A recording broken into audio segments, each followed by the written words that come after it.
You are once again welcome to this class. I want to commend and encourage all of you here.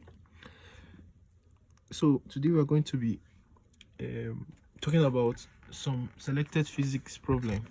Understand?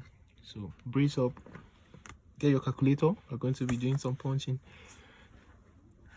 So before we go over to the class, we pray, Father, in the name of Jesus, that you will help us to understand. Help us to scale through these exams in Jesus' name. Amen. So I have the first problem here. I'm going to be showing it in the screen, but the first problem here says, that's a diagram that says, let's try to manage my camera. The phenomenon of light shown here is, the phenomenon of wave shown here is, the answer is diffraction. Diffraction is the phenomenon of wave in which it changes in wave pattern when it passes through a small opening. You get? So the answer is diffraction.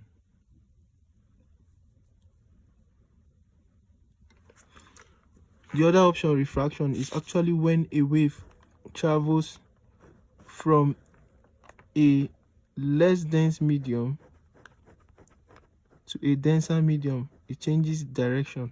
Understand? And even when it comes out again, it changes. That one is refraction. Like when wave come like this, to change, come out again. So then polarization is when it can travel in the same direction or the same axis as the vibration. Understand? So just read about properties of waves. You get to understand that more. So the next question is, given the diagram, we have a diagram.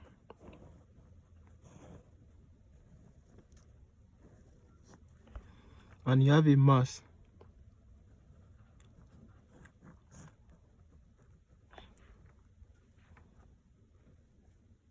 You have theta. This is T2, this is T1. So it's like you have a mass suspended by a spring on a wall. Understand? This is like a wall. So that asking us to find T1 and T2. And T1 and T2 are actually tension in the spring. Now the question is saying that theta is 38 degrees, right? And they said the mass is 220 kg. Then they said we should take G as 9.8 meters per second square. Now this is very important. If you are not given the value of G, it should be 10 meters per second square. But once you are given, make sure you use what is given. If you are giving it as, if it was given to you as 9.8, please make sure you stick to that, because if you use 10, you will not get the answer. So I'm going to redraw this and represent it in terms of vectors, right? Now supposing you have a mass pulling on a string. This string now will be pulling downward, right? We're pulling downward this way.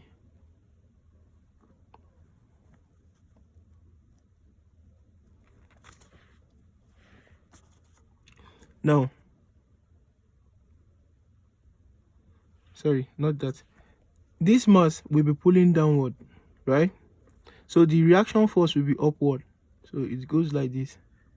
This string we have here is this one, right? Now, but we have another string this way. It will be pulling this way. So the reaction force will be opposite. So it will be going this way. Let me do this again. We have a mass here suspended. The mass will be pulling downward. So the reaction, remember, action and reaction are equal but opposite. The reaction will be upward, so it will go this way, right? Now we now have this one here. The tension on this string, this upward here now is here. The tension on this spring is here. While for the other one, this tension now will now complete the triangle to look like this.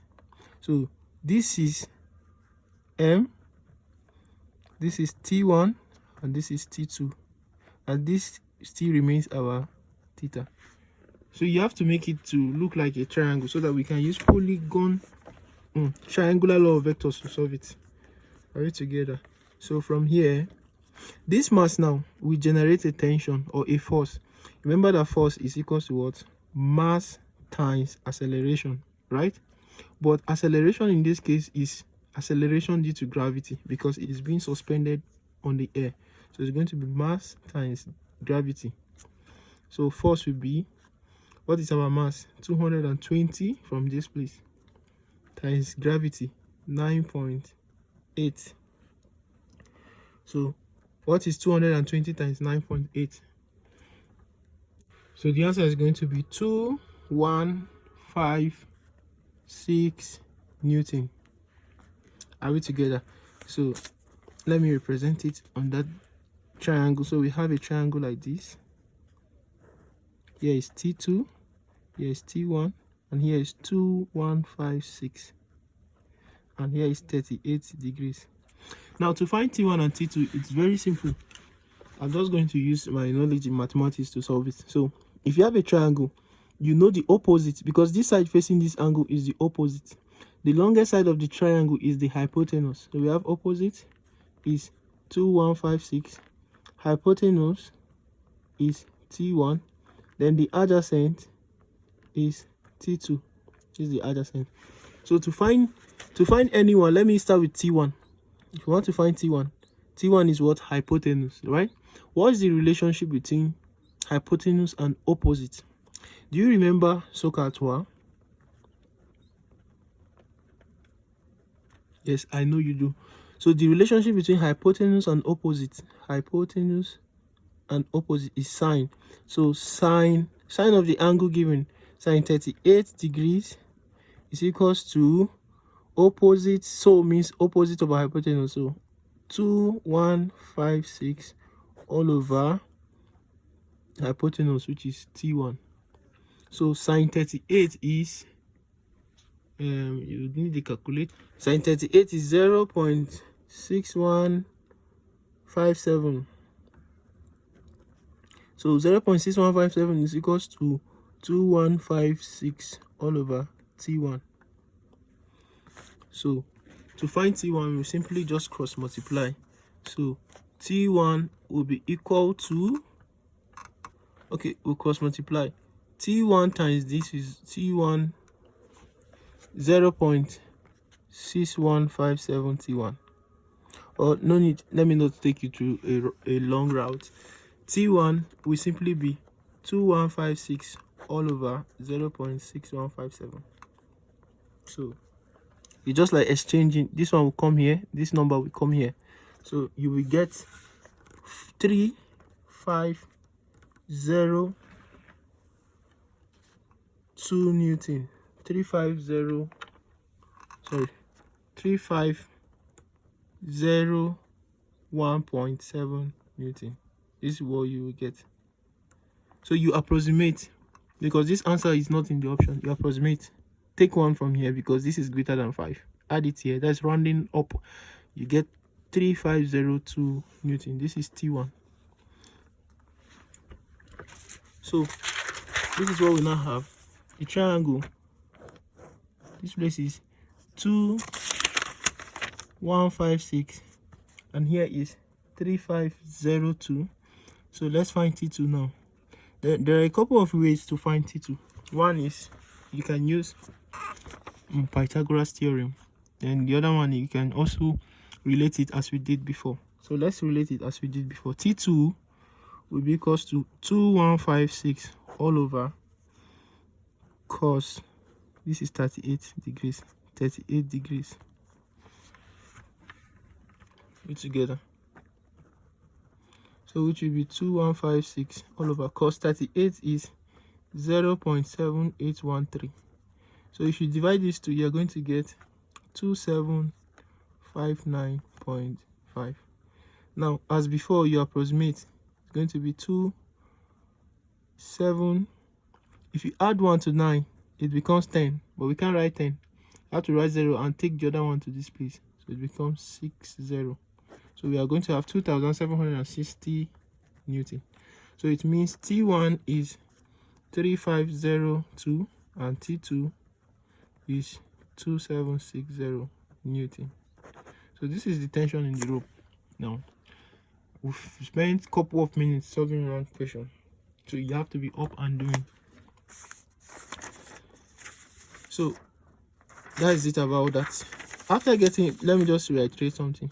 After getting the triangle, this place is T2, here is T1, and here is known 2156. Here is theta 38. T1 is simply opposite over sine 38. T2 is opposite over cos 38. So that's it. So the next one is a missile is launched. You can see the question on the screen. They said we should find the horizontal range. Horizontal range. So this is projectile. Now, the formula for range of a projectile is u square sine 2 theta over g. You should also know that height is u square sine square theta all over 2g. Then time of flight is 2u sine theta over g. These are the formulas you need to know. But what we are asked is to find the horizontal range. We're asked to find the horizontal range.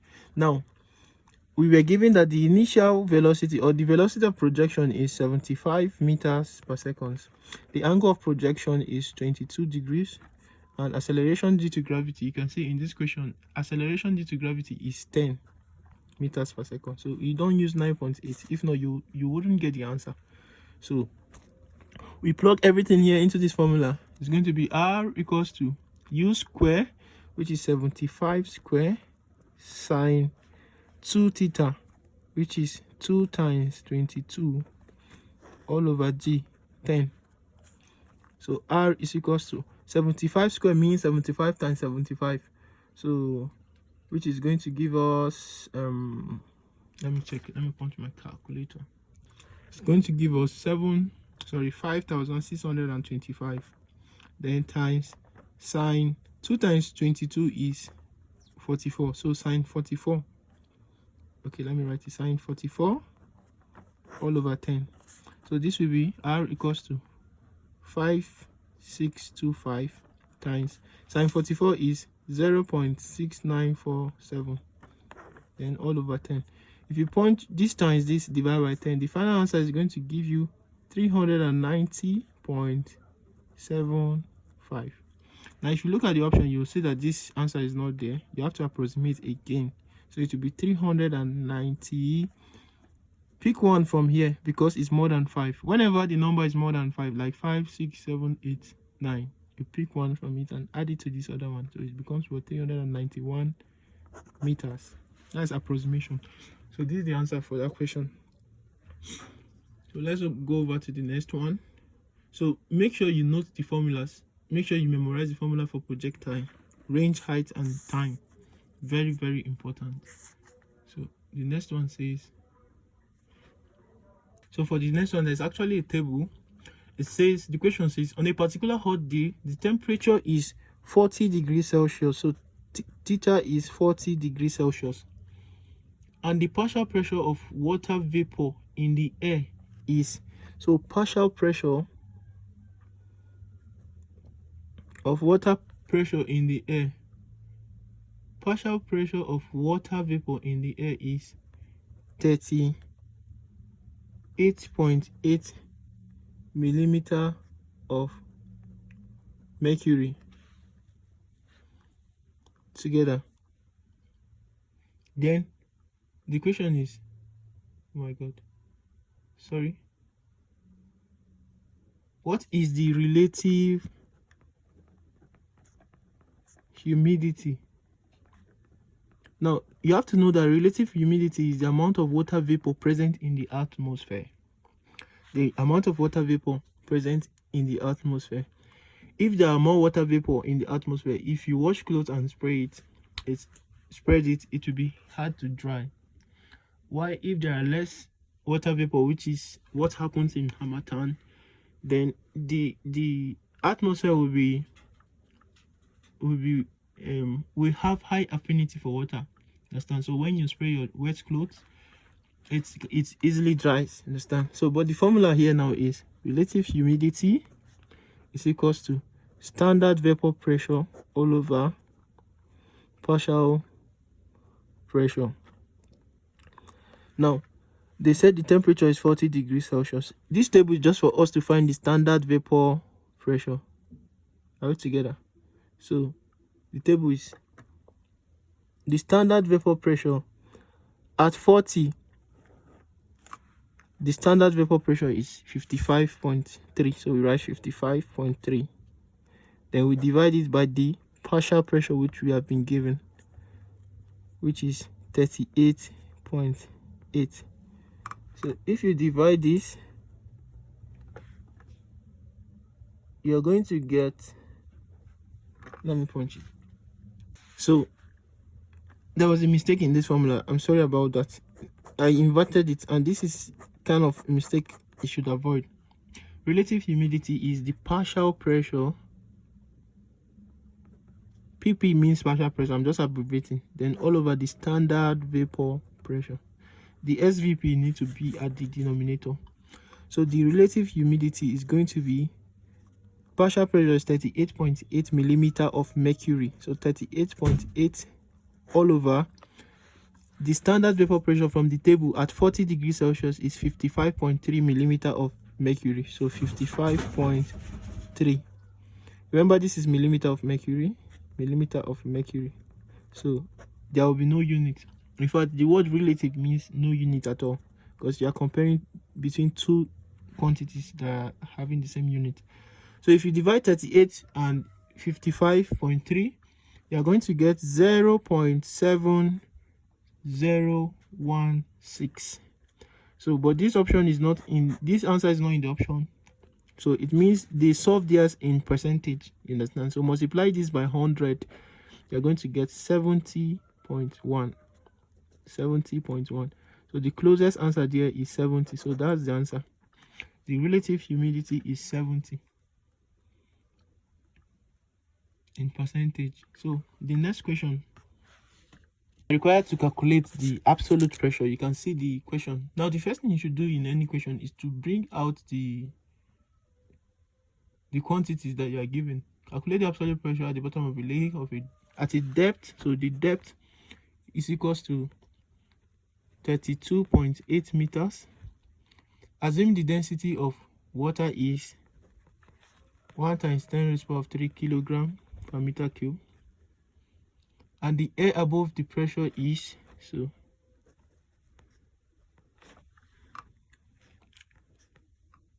atmospheric pressure is 101.3 kilopascal.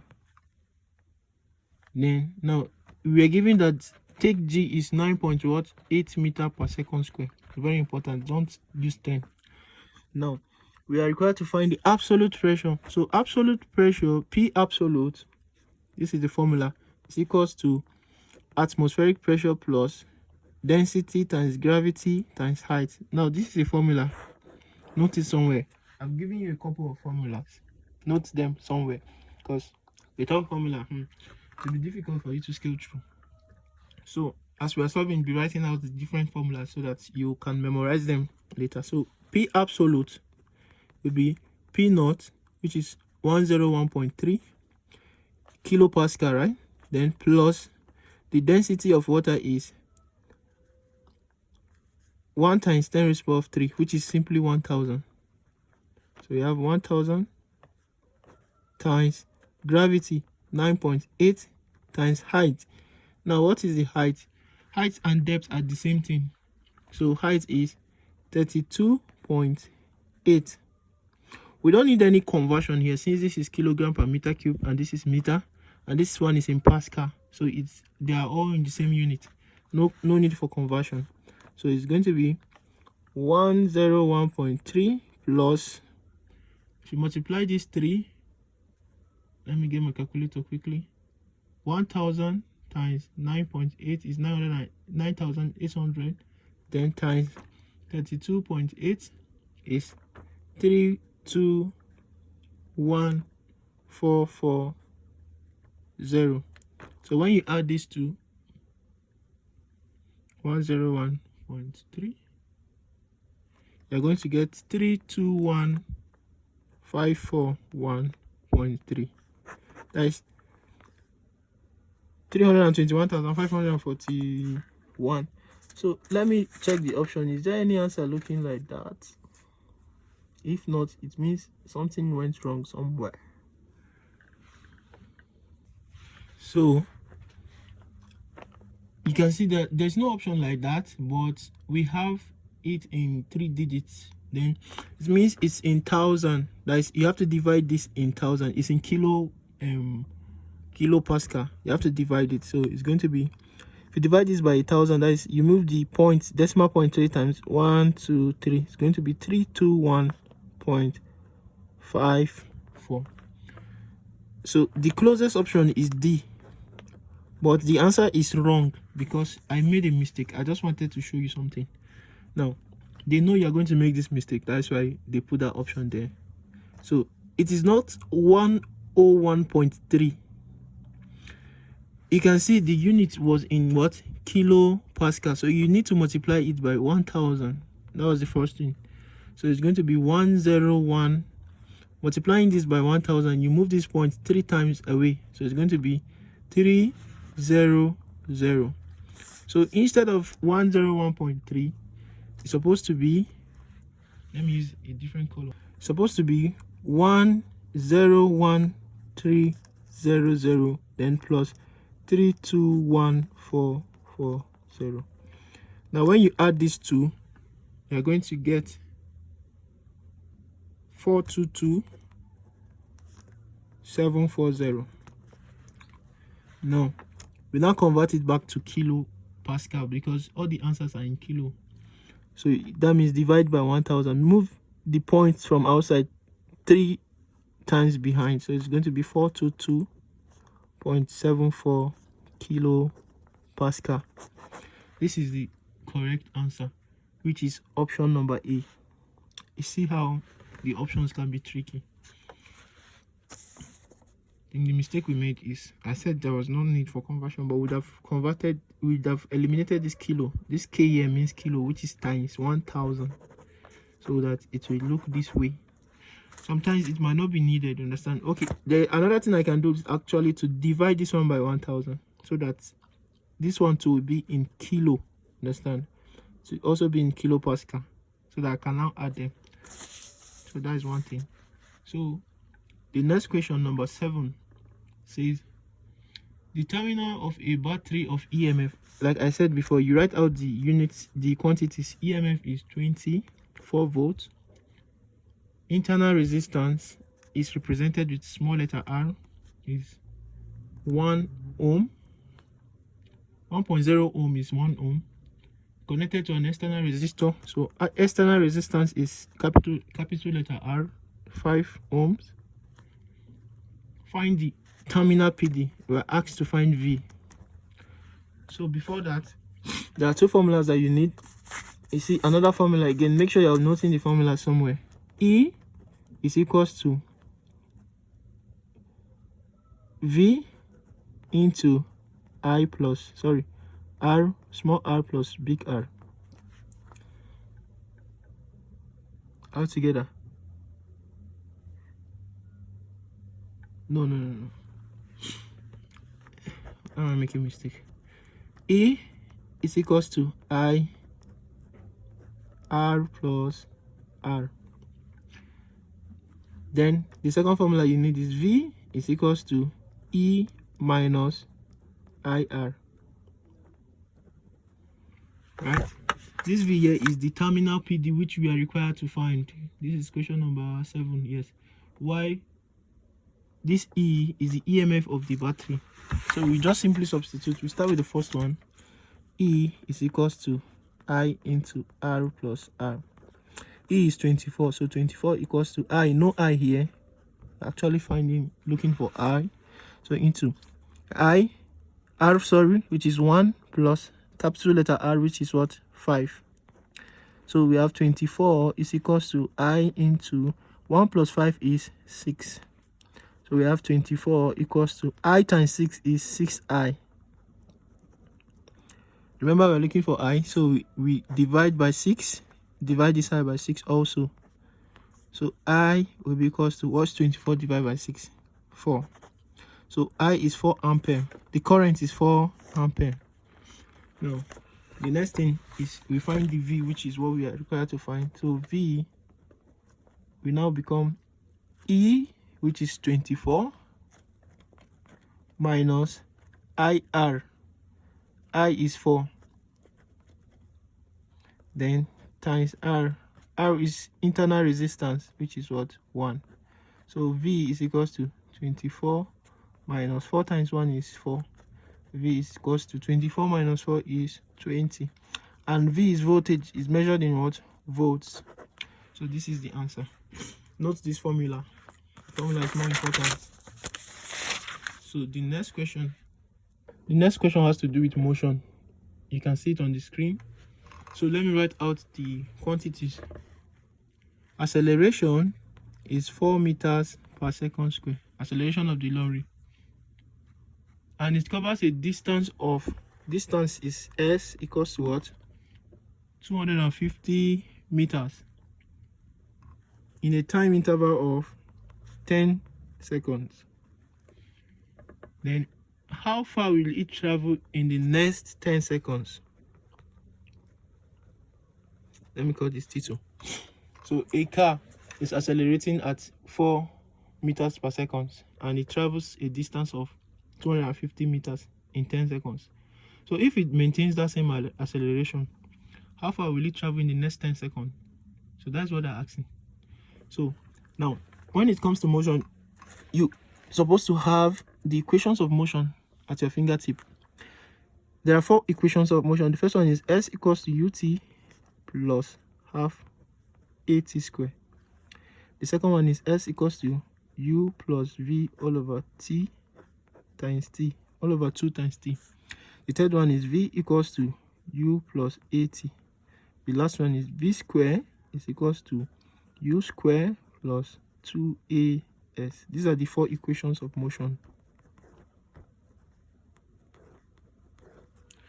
So know them. So S in this equation stands for distance. U stands for initial velocity. S is distance. U stands for initial velocity. V stands for final velocity. YT, as we all know, stands for time. Okay. There's also one more thing. A stands for what? Acceleration. Now, from this, we need to choose one. We can see we were given acceleration, distance, and time. So, it's going to be this first one. So, S is equals to ut plus half at squared. Now, we were told that it covered a distance of 250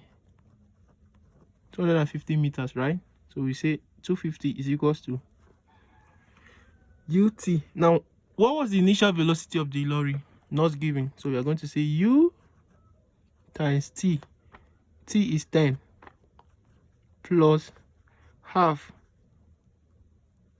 Half is 0. Okay, let me just write it like this. 1 over 2 times acceleration. The acceleration of the lorry is 4. So times 4 times t. T again is 10. So 10 square. So we are going to have 250 is equals to u times 10 is 10u. Then plus half times 4 is 2. 2 here 1, 2 here 2. So we have 2 times 10 square is 10 times 10, which is 100. So we are going to have 250 is equals to 10u plus 200. 2 times 100 is 200. Now collect like terms. This 200 will go to the other side. You now have 250 minus, it's becoming minus because in this side of the equation, remember this is an equation, the sign is plus. So when it comes to the other side, it becomes minus. So minus 200 is equals to 10u. So what's 250 minus 200? 50 is equals to what? 10u. So we are looking for u. We need to eliminate this 10 from here. So we divide by 10. Also divide this side by 10 because this is an equation. Anything you do to one side, you must do to the other side. So 10 cancel 10. 50 divided by 10 is 5. So it means 5 equals to u. So u equals to what? 5. So u is initial velocity. So we have 5 meters per second because velocity is measured in meters per second. So the initial velocity of the lorry now is 5 meters per second. With this initial velocity, we can now find the final velocity of the car, final velocity of the lorry. Now, which formula gives us final velocity? We have two, this and this, but this is simpler because we have u already, we know a and we know t. So we use this number 3 equation. So from v equals to u plus at, I'm going to say that final velocity will be u is 5 plus a is 4 times t is 10. V will be equals to 5 plus 4 times 10 is 40. So V will be equals to 5 plus 40 is 45 meters per second. So we know the final velocity of the lorry, right? Now, it is from this final velocity of the lorry that we now start measuring. Okay, if it is now at this velocity, now this is the challenge with physics. It's not just writing mathematical equations. It's about reasoning. You have to reason out the problem first, and that's where physics gets to be challenging. So we now know the final velocity of the lorry. We now want to find, okay, what distance will it travel with that final velocity? Understand? Remember velocity is like speed, like how fast it's running. Understand? So we now have s. We use our formula again. S equals to ut plus half at square. So from this, we are looking for s. What is our u, which is initial velocity? Initial velocity now is the final velocity. You understand? It will no longer be u, this u, because you have passed there. Understand? The car is no longer there. It has moved, it has increased its speed to 45. So the initial velocity will be the final velocity where it is now, which is 45. Now what is our time? We are given the time to be what? T2, which is 10 seconds. If they are not the same, we would have seen a clearer picture, but there is still 10. So the time is 10 seconds. So, and what is the acceleration? We were not given the acceleration of the car, but from the equation it's given already. It said a lorry accelerates uniformly in a straight line. So that word uniform means the acceleration is still constant. So the acceleration will be maintained as before. So it's 4. So we can now point everything, or we can now input everything. We have s equals to ut, that is 45 times 10, plus half times a, which is 4, times t square, which is 10 square. So 45 times 10 is 450, plus 2 here 1, 2 here 2. So we have 2 times 10 square is 100.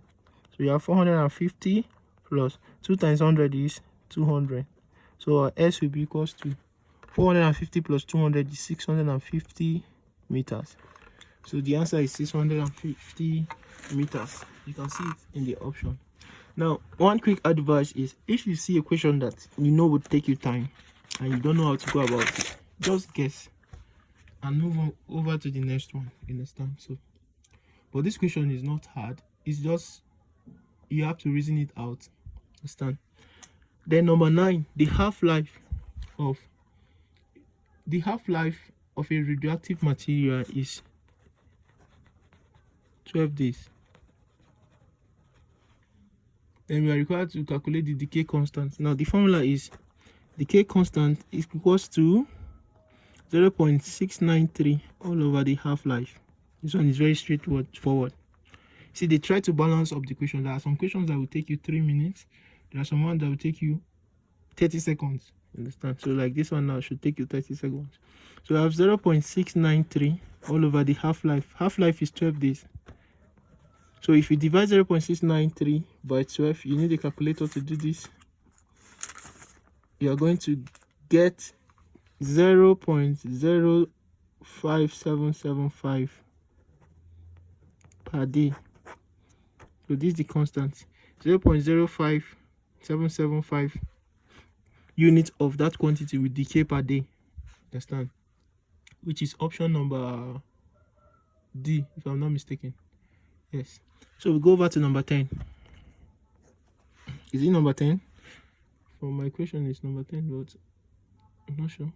The number of holes in an intrinsic semiconductor is, now this is very important. They talk about semiconductors a lot. What are semiconductors? Now we need to know some things. We have conductors.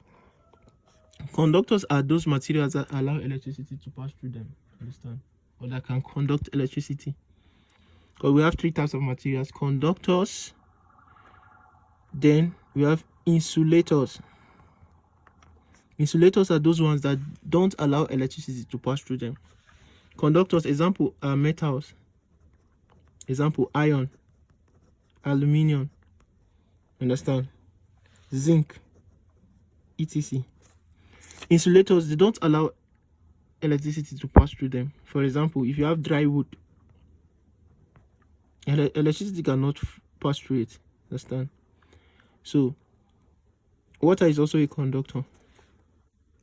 Then if you have a piece of cloth, what electricity cannot pass through it.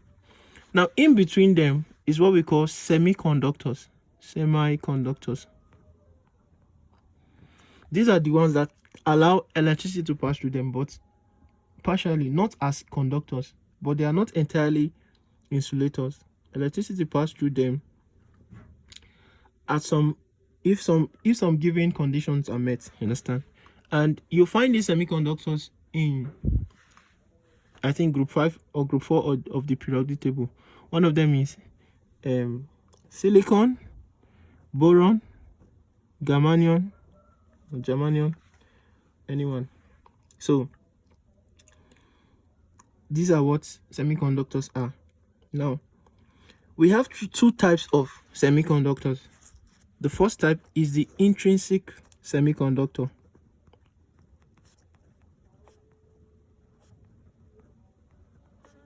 Which is like the silicon, the germanium, etc. Then we have the extrinsic semiconductor. Now, in this extrinsic semiconductor, it means it has been doped. This dope means we're adding foreign materials to the semiconductor in order to increase the conductivity or to reduce the resistivity. Remember I said semiconductors can conduct electricity if certain conditions are met. Understand? So you have a semiconductor, but you want to increase the conductivity. What do? You add some foreign materials to it, which is called doping. Understand? Now it will now mean that we are going to have 2 types of extrinsic semiconductor: the N type, which have more electrons, and the P type, which have more holes. Because in semiconductors there are two quantities, would I say, that carry electricity. The first one is electrons, which are negatively charged, and holes, which are positively charged. You get? So for extrinsic, we have electrons and hole. Understand? N type has more electrons, P type has more holes. Now let's get back to the question. Now they are now asking us in intrinsic, sorry, let me read the question so that I don't paraphrase. Number 10, the number of holes in an intrinsic semiconductor equals to, now for intrinsic nothing was added, so the number of holes will be equals to the number of electrons because nothing was added. So the answer is, I think C is equal to the number of free electrons. Yes, that's the answer. So you understand, you have to read more on semiconductors. If time will fail me to talk more about them, maybe I will make a separate video on that. So the next one, I want to answer 20 questions and time is already far gone. Number 11, the name of what type of equilibrium, name the type of equilibrium for each position of the ball. So we have a diagram here. It's like we have an undulation, then we have kind of a flat surface, then we have a ball here, say position a ball here, position B, the same ball, then here position C, then the ball is moving. Now they say what type of equilibrium is it exhibiting? Now you need to understand there are 3 types of equilibrium. The first one is stable equilibrium.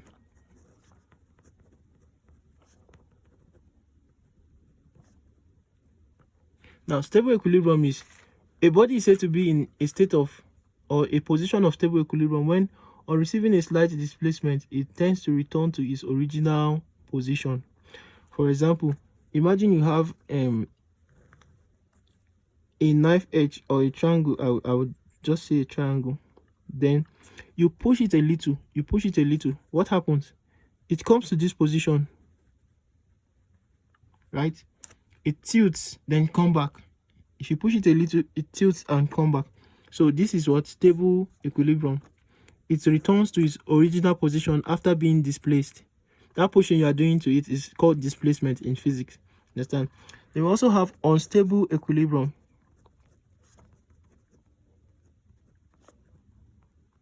A body is said to be in a position of unstable equilibrium when on receiving a slight displacement it tends to move on further from its original position. For example, if I have the same knife edge like this, the sharp edge pointing downward, and let's say it's standing on the table, then what happens when I push this? Of course it will fall and it will change orientation, right? So you can see it did not return to its original position. So this point is called what? Unstable. So this knife edge is standing here, nothing is moving it. Let's say I now blow it with my mouth, it falls and it becomes this one. So this is unstable. Then the third type of equilibrium is neutral equilibrium. Neutral equilibrium. Now a body is, make sure you're writing this so that you can read it later. A body is in neutral equilibrium when on receiving a slight displacement it tends to come to rest in its new position. Understand? It's very similar to this one. So but the difference is it is already stable. When you push it, it comes to rest in another position. For example, you have a piece of orange on a table, you push it, what happens? It comes to rest at another point. So that is neutral equilibrium. Understand? So having this knowledge, let's analyze this. You can see that A is the most unstable, right? A is unstable because once you push it, it moves and comes to rest in another place. So A is unstable. What of B? B is going to be what? Stable equilibrium, because when you push B a little, it will come back. If you push it a little here, it comes back. So it is stable equilibrium. Now, of course, the last one, this thing now, when you push it, it will just move and come to rest somewhere here, right? So C is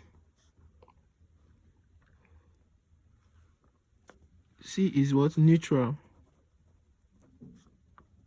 The difference between neutral and unstable is that unstable, a body is said to be in a position of unstable equilibrium when on receiving a slight displacement, it tends to move on further away. It just moves from its original position. Understand? While neutral, a body is in neutral equilibrium when on receiving a slight displacement, it tends to come to rest in its new position. Understand? They're very similar, but there's little difference. Understand? So the answer is A is unstable, B is stable, and C is neutral. So which one is having that and this answer? A is unstable, B is stable, C is neutral. I think it should be D. Confirm. Now number 12.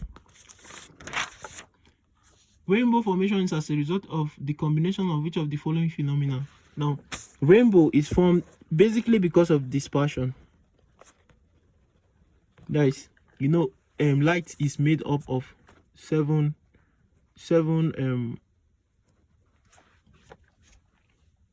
waves of different wavelengths, so which is what we call the ROIC B: red, orange, yellow, green, blue, indigo, violet. Understand? So it's caused basically because of dispersion. Then it's also caused because of refraction, because when light is traveling, it enters into a water bubble or water crystal, it will be refracted, right? It will be refracted because it's having different density. You can't compare air, the density of air, and the density of water. Then it's also caused by internal reflection, total internal reflection. But the major cause of rainbow is dispersion. That is the light, the component of light separate. Understand? Light, the bright light or white light we have is not just white. It's made up of red, orange, yellow, and the rest. So they now separate. Now we now see the rainbow, the different colors. Understand? So it's caused by these three things, and the one that's having these three options, I think, is C, 2, 3, and 4 only. Number 3. Sorry. The next one, number 13. The surface temperature of a swimming pool on a warm day is 25 degrees Celsius, right? And the temperature at the bottom is 15 degrees Celsius. So let me say this one is theta 1, theta 2, 15 degrees Celsius. If the swimming pool has a surface area of 620 meters per second square, 620 meters square, and a depth of, remember depth and height are the same, so a depth of 1.5 meters. Find the rate at which energy is transferred by conduction from the surface to the bottom of the swimming pool. Take coefficient, or take, what is it called, thermal conductivity of water to be 0.6071. Now this is heat transfer. We have 3 types of heat transfer. Heat is transferred by radiation. Then we have conduction. Then convection.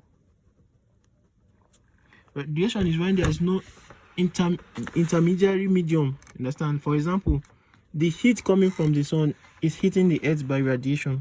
It's not moving through something. Understand? Then conduction is when heat is transferred by a medium. For example, you have a spoon placed in hot water. The heat in the hot water will be transferred to your hands through the metal spoon. Understand? So heat transfer by conduction is given, there's a formula that captures it. We have Q is equals to K A change in theta, which is T2 minus T1 all over D, or thickness or height, anyone. So we're interested in finding the Q. So Q is equals to K 0.6071 times the area 620 times T2 minus T1 25 degrees minus 15 degrees all over D 1.5. So if you punch this, all this all over this, you are going to get, oh my god, the answer now. So we're going to get 2509.3.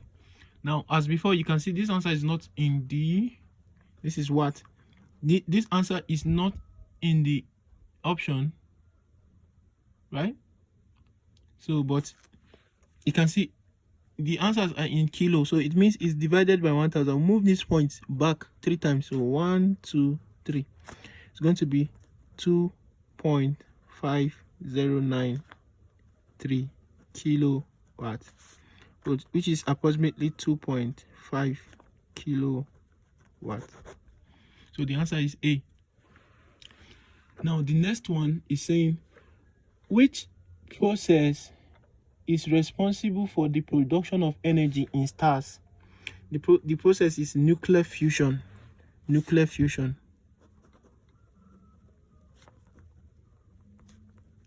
We have 2 types of nuclear reaction: nuclear fusion and nuclear fission. Fusion is separation or splitting of heavy nuclei. You know what is nuclei? From nucleus. Nucleus is plural, nuclei is singular. To form heavy nuclei, example, uranium, into smaller ones. That is nuclear fission. Why nuclear fission is the coming together or combining of light nuclei, example hydrogen, to form helium atom. So when this happens, whether nuclear fission or nuclear fission, there's release of massive or enormous energy. Understand? So what is happening in the sun is a continuous nuclear fusion. So that's why we see that energy that comes from the sun is enormous. So it is how stars are produced. So 15. How much network is required to accelerate a 1200 kilogram mass? 1200 kilogram. I think this is 15. 1200 kilogram car from 10 meters per second to 15 meters per second. So this is velocity v1, v2. This is mass. Now, how much work? So the work is what? The change in kinetic energy, because when we're talking about motion, velocity, the work done in this scenario is usually kinetic energy. Understand? So what is kinetic energy? The formula for kinetic energy is half mv square, right? So work will be, now when we say change in kinetic energy, it's going to be kinetic energy 1 minus kinetic energy 2, right? So which is going to be half mv1 square minus half mv2 square. Now since we are talking about the same mass, we don't need to write it this way. We can just write 1/2 m into v1 square. Sorry, this is supposed to be v2 square minus v1 square. So which is going to be 1/2 times, the m is 1200, then v2 is 15 from here. So we have 15 square minus v1 is 10, so 10 square. So we are going to have 2 here, 1, 2 into 1200 is 600. So we are going to have 600 into 15 square is 225 minus 10 square is 100. So we have 600 times 225 minus 100 is 125. So when you multiply these two, you are going to get 75,000 joules, because work is measured in joules. Now, if you look at the option, you will see that we don't have 75,000 joules, right? So the answers are expressed in standard form. So 75,000 joules, how many zeros do you have? 1 2 3. Okay, let's move these points, or let's just write it in standard form. Standard form simply means you write the first digit, you put your point, then you write the next one, then times 10. If I had moved this point from here to this first digit, how many times was it moved? 1 2, 3, 4. It was moved 4 times. So 7.5 times 10 raised to the power of 4 joules. And the option is supposedly C, right? So my time is almost coming to an end. The next one, a wire of radius is extended. So we have a wire of radius r equals to 0.2 millimeters. 0.2 millimeters is extended by 0.5% of its length. That is the change in length all over original length, which is talking about extension E, is equals to 0.5%. When a load, so a mass of 1.5 kg, when supported by a load of 1.5 kg, determine the Young modulus E. Now, what's Young modulus? Young modulus is given by this formula. Now, another formula, I need to note it. Tensile stress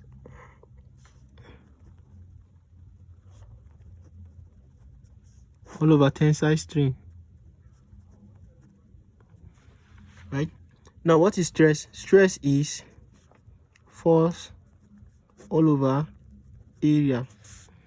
Then strain, which is tensile strain and tensile stress. I'm just abbreviating. Strain is change in length all over original length, which is given as E, right? Now, and already we have been given that it is what? 0.05%. If we remove this percentage, that is divided by 100, it's going to be 0.005. It doesn't have a unit, so E is 0.005. Now, force. How do we find force? Force is mass times gravity, right? Now, our mass is 1.5. So, our force will be mass times gravity, which is 1.5 times. Now, did they give us gravity here? Take G, yes, 10 meters per second square. So, 1.5 times 10 will be 15 Newton. Now, the next thing we have here is area. Our area will be equals to, now they say a wire. If you remember, a wire is cylindrical in shape. So the radius of area of a cylinder is pi r square. So we are going to have pi times our r. The radius of the wire is 0.2 millimeter, but we need to convert to the SI unit, which is meter. So we divide by 1000. So if you divide this by 1000, you are going to have 0.2 times 10 raised to the power of minus 4, or 0.0002. Anyone that is easier for you to conceive.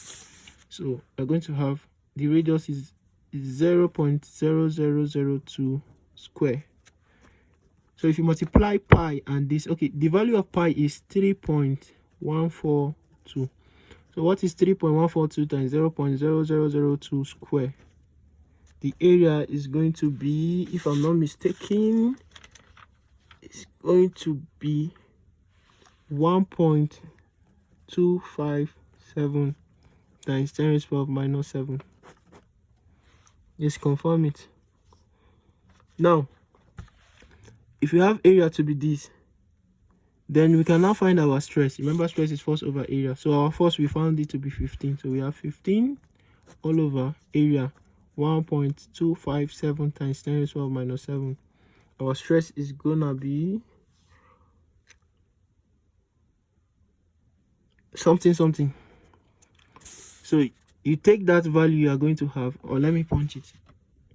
So when you punch this 15 divided by this, you're going to have 119,331,742.4. So we're now going to have what is it? Where did you stop? The Young modulus is going to be tensile stress, which is 119. Now we can simply just write this in standard form. It's going to be 1.19 times 10 raised to the power of how many?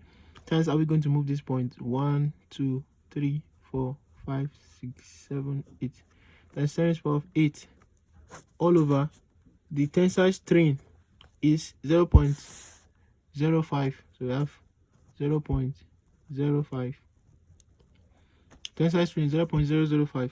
So when you divide these two, you are going to have 2.3839 times 10 raised to the power of 10, which is approximately 2.4 times 10 raised to the power of 10, which is the option that is in the option that we have. So, and the unit is Newton per meter square. So this is the answer, 2.4. If you have a question, you can ask me on this. Actually, I feel I'm just being too fast. My time is up. We have 1 hour, so we'll continue in the next video. Thank you for watching.